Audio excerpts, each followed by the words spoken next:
کہ سکون پایا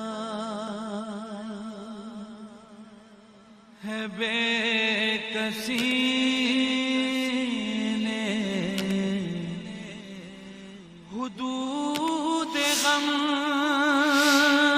بسم اللہ الرحمن الرحیم. آج کی اس ویڈیو کے اندر آپ کو ایک اور روحانی عظیم علاج بتایا جائے گا کہ جن لوگوں کی آنکھوں میں پھولا آ جاتا ہے، یعنی جو آنکھوں کی سیاہی ہے وہاں پر سفید دھبا آ جاتا ہے، تو اس کا علاج آپ کے گوش و گزار کرنے کی سعادت حاصل کی جائے گی.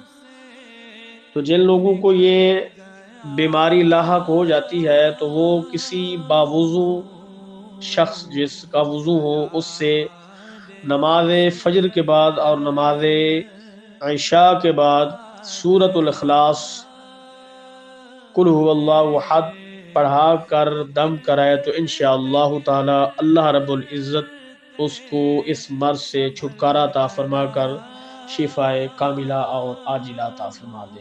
سورہ اخلاص کی تلاوت سماعت کیجئے اور ایمان تازہ کیجئے. اعوذ باللہ من الشیطان الرجیم. بسم اللہ الرحمن الرحیم. قل هو اللہ احد اللہ الصمد لم یلد ولم یولد ولم یکن له کفوا احد.